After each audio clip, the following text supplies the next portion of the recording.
Morning, everybody.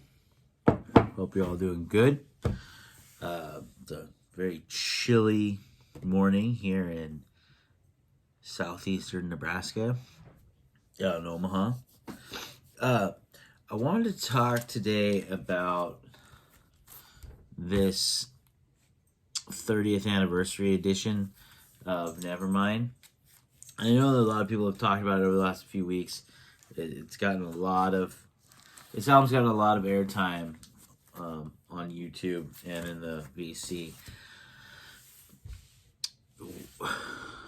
So I don't want to talk about, like, I guess, what we already know.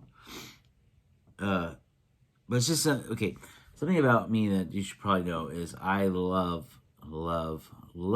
a good conspiracy theory.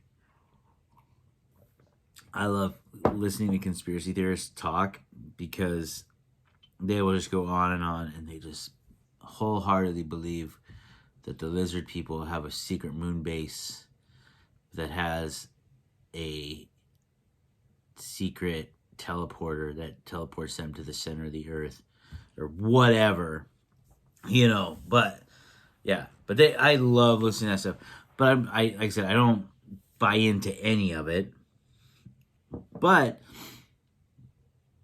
because I've followed so many of these things and listened to so many of these whatever, from time to time I can see things and I kind of maybe go, oh, well, I bet it's this or I bet it's that. Like, so this is a kind of a kooky conspiracy theory that I've come up with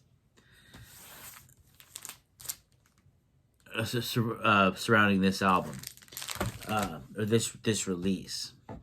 Now,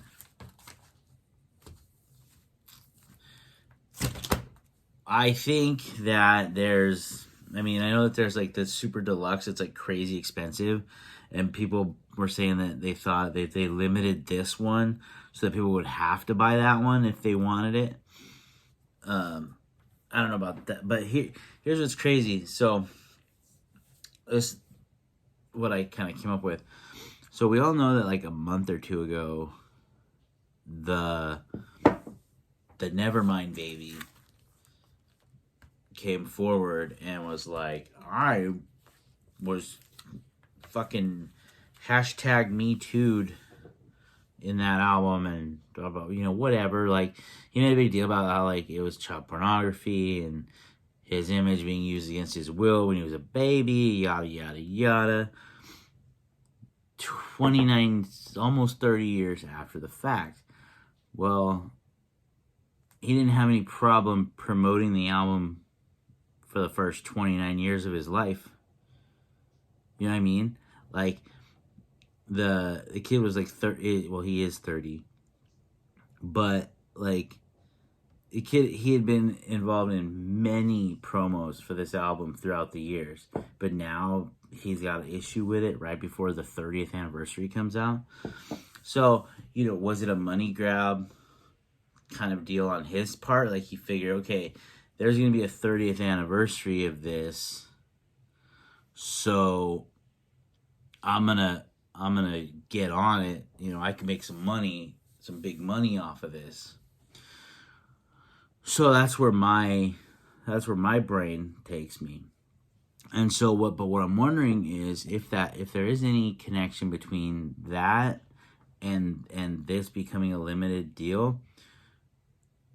What would have been the reason for making it a limited if that was true?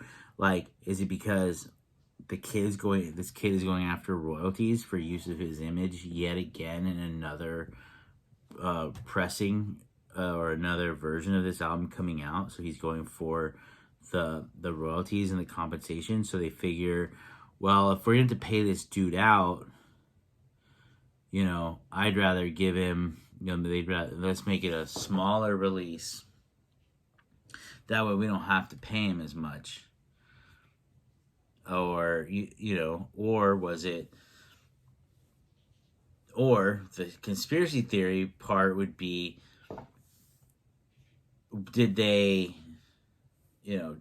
plan that together? Well, we'll make a big deal about it, get people hyped for the album. You'll come forward, you do your thing, everybody will get really hyped for it, and then we can sell it for crazy money, because people might be afraid that this cover will never be released again. We'll kind of play on that. Oh, you're never gonna see that baby penis again. They could, even though like they could just Photoshop it out. Like, this is 2021. You can't that. Whatever. Anyways, but yeah, is that,